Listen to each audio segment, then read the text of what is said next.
What's good, YouTube? We got another Patrick C. Dave Chappelle will never stop. No, he will not. Hit that like and that sub button. Let's get to the video. Good comedians will make you laugh. The best comedians will make you laugh at things you are not supposed to laugh at. Iconic comedians will transcend the punchlines, challenge societal norms, transgress established boundaries, and continue to share their thoughts despite an uproar of negative criticism. Dave Chappelle is an iconic comedian, but he did not get there easily. There have been numerous attempts to silence Dave, whether it was a heckler, an angry journalist, or a multi-billion-dollar organization, but Dave was never willing to compromise his integrity. Not for one man, not for $1. His big break in Hollywood was when Universal Pictures bought a movie Dave and Neil Brennan wrote called Half-Baked. It's a silly stoner comedy reminiscent of Jay and Silent Bob that wasn't a huge hit, but the movie did gross $17 million against a $7 million budget and has become a cult classic since. 24-year-old Dave wasn't fully happy with the way the film came out, but he was extremely proud to have his movie on the big screen at such a young age. From there, he started pitching a television show to various networks. Fox was interested, but they worried the show casted too many black people. More specifically, they thought the female star of the show wasn't funny and they wanted Dave to recast her to a white actress. Dave simply denied, because this particular sitcom was based on his life, and he grew up in an all-black household. A few days after that meeting, Variety posted an article that claimed he was playing the race card. Dave said, "This network built itself on black viewers, and what they're saying is white people are narcissistic. They don't want to watch black people. They want to watch themselves. It tells every black artist no matter what you do, you need whites to succeed." Fox claims they were making a light suggestion to add a different perspective, a point of view that allows a larger audience to appreciate it. Most young people in the industry would just accept the request of a major corporation, but Dave was unashamed of his decision and was willing to tell the world exactly how he felt. "I felt like I was beaten up and completely degraded," he said.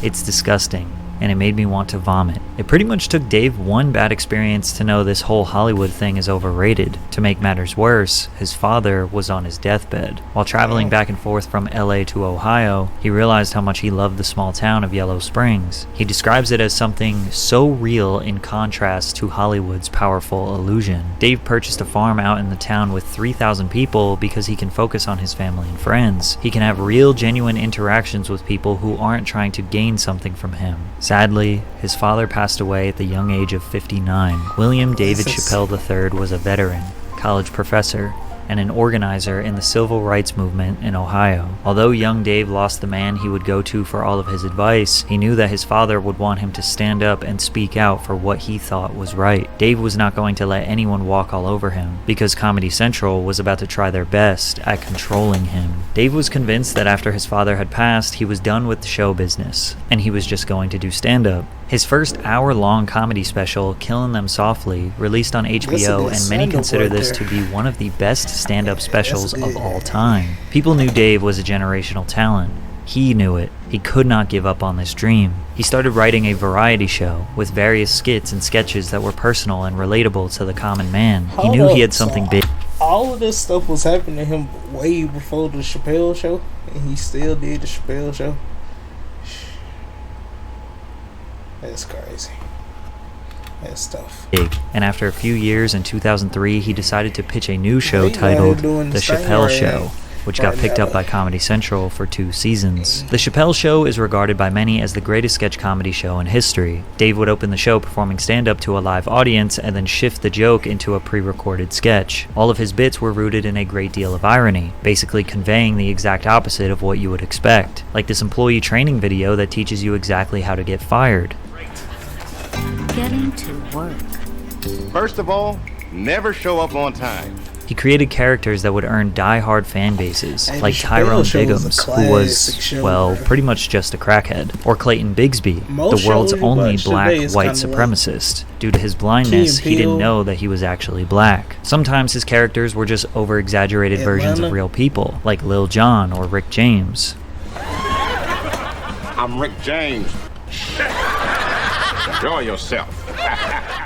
Edgy isn't even a good enough word to describe Dave's humor. He was way over the edge with some of these bits. The most shocking of them all was perhaps the Hard R family, a rich suburban white family whose last name is the racial slur.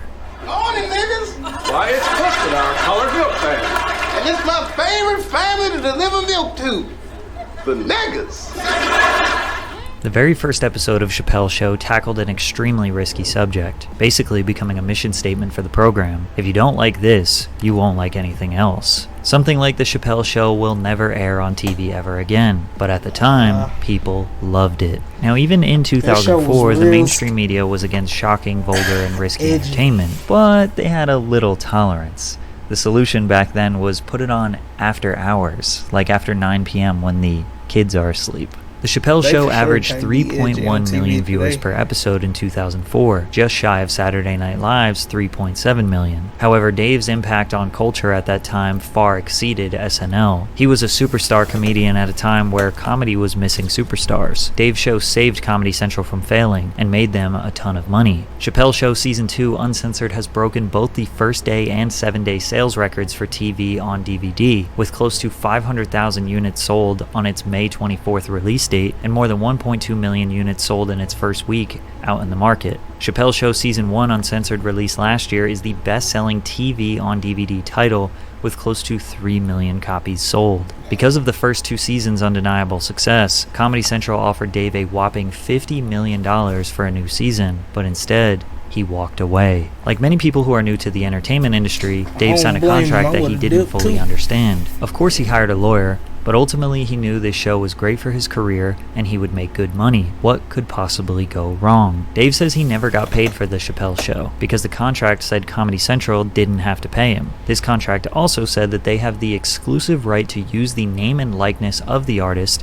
in perpetuity throughout the universe in any and all media known or invented in the future. On top of them literally owning him, Dave just straight up didn't like the fame and attention. He just liked comedy. But even that was getting ruined. One night while he was performing in Sacramento, California, he walked off the stage after berating his audience for constantly shouting, "I'm Rick James, bitch," which had become a catchphrase from the popular Rick James sketch on his show. Stand-up is the most important thing I do, and because I'm on TV, you make it hard for me to do it, he said. The show is ruining my life, Chappelle told the crowd. Besides requiring him to work 20 hours a day, it has made him a star, which has resulted in the inability of fans to treat him as an individual. So when Comedy Central offered him $50 million, it came with stipulations. He had to get approvals on certain jokes. He didn't have full creative control, and they worked him like a dog. It wasn't worth the money. So one day, he just walked off set and moved to South Africa, desperate to get as far away from Hollywood as possible. In response, Comedy Central ran a smear campaign on him, saying that he was crazy and on drugs. In May 2005, Comedy Central began promoting the anticipated debut of Chappelle's Show Season 3. One day later, the channel announced that the production on the show had been unexpectedly suspended. Then 1 week later, every news outlet reported that Chappelle had checked into a mental health facility in South Africa, perpetuating the narrative that he was mentally unstable. Some reports said he was even smoking crack.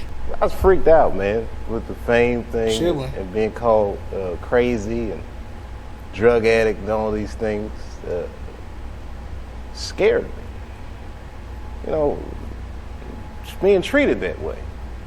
Like I'm not a person anymore. You say this shit about me in front of my children, and who the f do these people think they are? And they don't know what happened, you know. Dave's exit from the $50 million deal. It is kind of petty of him to say that just because he left the show. Why would you say that? Out of all the things you could say, why would you say that? Why would you say that? Could say something else. Was one of the most profound statements in pop culture history. He was already mega famous, but ironically, this exit made him even more famous. One 2006 article said, "These days, if Dave Chappelle merely catches a cold, it winds up in the media or on the internet." He fired back, saying he was not on drugs and he was not crazy. In fact, he was the most level-headed person out there, denying money for his sanity. "I'm not in a mental facility. Everyone around me says, 'You're a genius, you're great, that's your voice.' But I'm not sure they're right." You hear so many voices jockeying for position in your mind that you want to make sure you hear your own voice. So I figured, let me just cut myself off from everybody, take a minute and pull a Flintstone, stop a speeding car by using my bare feet as the brakes. Hollywood just couldn't fathom that someone who became famous would choose to abandon that lifestyle. He did make a short reappearance at the 48th Grammy Awards where he received a standing ovation. Right in front of the entire industry, Dave told them how he didn't want to be there. The only thing harder than leaving show business is coming back. Later that evening, he went to an after-party held at the home of the legendary artist Prince. Instead of talking to Mariah Carey, Common, or industry powerhouses, he sat in a chair on the back patio, only conversing with people who wanted to. He looks like he is hiding from his peers, hiding from the attention, hiding from the part of himself that is a major star. Dave said, "This ain't really my thing." After that night, Dave realized it was time to disappear, and he did just that. And nobody really heard from him for many years. What did you do for those 10 years? It was a humble existence. I had young children. I was raising my kids. I was living a suburban life. And then every once in a while I get this feeling like I'm the funniest guy. I got to get out there. And I would like fly to Denver, do a week in Denver or something. And that's when you would read I was doing like these 6-hour shows. I performed like I was desperate for it. I loved it. Yeah. He rode across the country on a motorcycle, focused on raising his children, maintained good standing relationships with his friends. He lived an extremely normal life, just like me and most of you watching this video. Dave would only make selective appearances from 2005 to 2016. He had a few random stand-up performances here and there. One of them even broke a world record. A 6-hour and 7-minute set at the Laugh Factory became the longest comedic performance in history. He performed at the Oddball Comedy Tour in 2013, doing large arenas around the country. In Hartford, Connecticut, he was booed and heckled during his entire set, until he left the stage saying this crowd was the worst one he had seen in his whole life. This bomb made Dave realize he was rusty, and he needed to get back to being funny again. So in 2014, he made a grand comeback by headlining 10 nights at New York City's iconic Radio City Music Hall. The buzz surrounding his return grew as he was interviewed on various late-night talk shows. Dave rocked the sold-out crowds every single night, selling over 60,000 tickets in total. These unforgettable shows marked his official return to the spotlight after his prolonged absence. Dave achieved a legendary status just from his Comedy Central show and one stand-up special. The comedy community as a whole was honored to have him back. He hosted Saturday Night Live during election weekend when Trump won in 2016. Donald Trump, he did it. He's our president. I feel bad saying it. I'm staying in a Trump That's hotel. still crazy that we had Donald Trump as president. I don't know if he's gonna make a He good gave us president, money, but he makes a swell That's- hotel suite. that's I'm gonna tell you crazy. that. Housekeeping comes in the morning, cleans my room, and I just, hey, good morning, housekeeping. Grab a big handful of pussy, and say, boss said it was okay. Citizens feared that the new president was going to destroy this country. Dave was skeptical, but ended his monologue with this message. I'm wishing Donald Trump luck, and I'm going to give him a chance. And we, the historically disenfranchised, demand that he give us one too. Thank you very much. Netflix announced that they would be hosting Dave for 3 specials, in which he would be receiving $20 million for each one. See In a how way, he this can came be back seen as up? making up for the See that? Comedy Central? See how he came back up? And then he came back up with Netflix. 20 M's. What y'all give him? Nothing.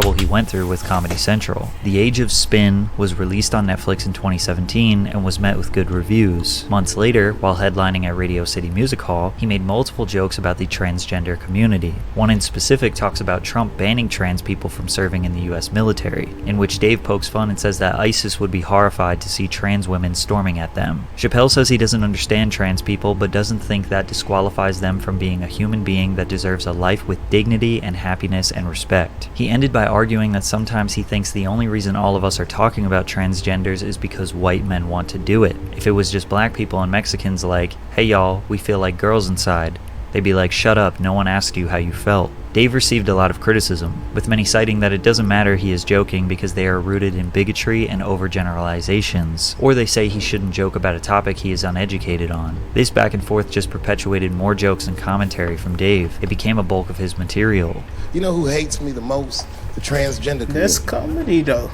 Despite the controversy, his comeback was receiving all the praise. In 2017, Chappelle received a Grammy Award for Best Comedy Album for his first two specials, The Age of Spin and Deep in the Heart of Texas, and later that year would go on to receive an Emmy Award and another Grammy for Outstanding Variety Special for Equanimity. He also won the Mark Twain Prize for American Humor, but it was in 2019 where the backlash reached new heights. Sticks and Stones released on Netflix in 2019, and Dave didn't hold back on this one. Me Too, gun control, opioid crisis, cancel culture, and of course, the transgender community. He covered every hot-button topic in one special. Sticks and Stones marks a shift. This performance felt way more like a piece of social commentary rather than stand-up comedy, at least in the first half. Now, I think this goes without saying, but comedy is extremely nuanced. Cherry-picking clips and bits can often remove the necessary context that sells a joke. NBC said that today's context-free Twitter culture is preventing Dave from thriving. You're either fighting President Donald Trump or you're a MAGA apologist. You're either believe all women or you're anti-Me Too, and that black and white world is not one in which Dave Chappelle has ever operated, particularly now. Many people read headlines and tweets and form opinions without actually digesting the material. However, even those who did fully digest the special still were not impressed. Sticks and Stones registers as a temper tantrum, the product of a man who wants it all: money, fame, influence, without much having to answer to anyone. Forbes chimed in with, Dave Chappelle's Sticks and Stones tries too hard to offend. Comedians have always made jokes about current societal standards and political climates. Discussing societal issues mixed in with quips and bits make their performances relatable, but not too serious. Dave and many people in defense of comedy argue that nothing is off limits when it comes to jokes, but opposers pick and choose what is allowed to be joked about. At this point, we're re-entering a familiar cycle. Chappelle releases a special on Netflix, he says something incendiary, it's quoted back to him in a headline, and Chappelle reacts to the criticism in another Netflix special. But this isn't necessarily a bad thing. A comedian is not absolved from criticism, and critics don't have to think someone is funny. This cycle is a product of free speech, and any sane human understands both sides are allowed and should speak their mind. One person who knows that the most is Dave Chappelle, who boycotted his own show because he felt like it. In 2020, Whoiscam, the owner of The Chappelle Show, licensed the show to Netflix and HBO Max without providing Dave with any compensation and without making him aware of the deal. He was aware that it was legal in the court of law, as it was stated in the contract he signed during the show's initial negotiations, but he saw the move as unethical. In a video released by Dave titled Unforgiven, he would ask his fans to boycott the show on HBO until he was paid, citing the ethical obligations of Viacom to pay him what he was owed. Since he had such a good relationship with Netflix, he was furious they did this to him because of how badly Comedy Central treated him. There was so you know what I did? I called them and I told them that this makes me feel bad. And do you want to know what they did? They agreed that they would take it off their platform just so I could feel better. That's why I with Netflix. Dave and his fans praised Netflix for removing the show based on his feelings, but they were shocked when members of the trans community tried to get Dave's special removed because he hurt their feelings. The Closer was his 2021 Netflix special where he again made jokes about trans people, as well as anti-gay jokes and defending TERFs. He stated in the special that gender is a fact. In the special's closing moments, he tells a story about his friend Daphne Dorman, who was a trans woman and stand-up comedian, that defended Dave from criticism in his previous special, Sticks and Stones. Punching down requires you to consider yourself superior to another group. Dave Chappelle doesn't consider himself better than me in any way. He isn't punching up or punching down. He's punching lines. That's his job, and he's a master of his craft. Dave claimed that Daphne Dorman received so much hate from her own community that she died by suicide 6 days after the special. Right-wing media went into a frenzy saying the trans community are hypocrites and will destroy their own people. However, there is little evidence that supports Daphne's expiration has anything to do with hate. Back in 2019, that tweet had just 12 replies. Another tweet supporting Chappelle had 9. The Instagram post in which she declared her friendship with Chappelle doesn't have any critical replies. Comments on her Facebook post announcing that she was opening for Chappelle are uniformly positive. So are the ones on Reddit after she posted about it there. She doesn't appear to have said anything on Twitter or Facebook about receiving abuse. Her suicide note doesn't mention bullying, nor do any of the obituaries written after her death. Because of this, many people thought Dave was using someone's death to his own benefit, and the trans community were tired of Dave. Netflix employees interpreted The Closer as hate speech, and 65 employees participated in a walkout in protest of the company. The protest garnered a lot of support online. However, it was generally unsuccessful because Netflix has stood behind Dave, kept his specials up, and continued to work with him in the future. Then things escalated to physical violence against Dave. Make some noise for hip-hop history.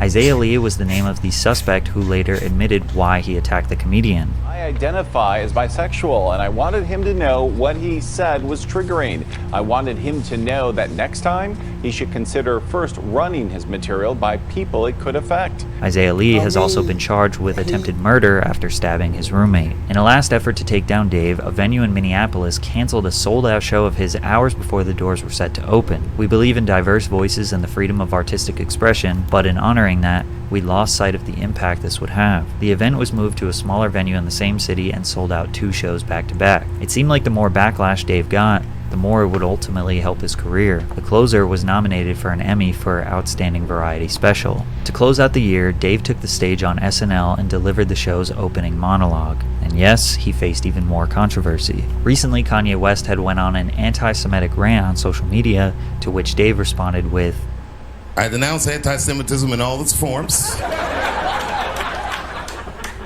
And I stand with my friends in the Jewish community. And that, Kanye, is how you buy yourself some time. You know, the rules of perception. If they're black, then it's a gang. If they're Italian, it's a mob. But if they're Jewish, it's a coincidence, and you should never speak about it. Despite Dave obviously disagreeing with Kanye, his jokes entertain the possibility that some of what Ye said holds an ounce of truth, which led to even more critics calling Dave anti-Semitic. He ended the monologue with a message. It shouldn't be this scary to talk about anything. Dang.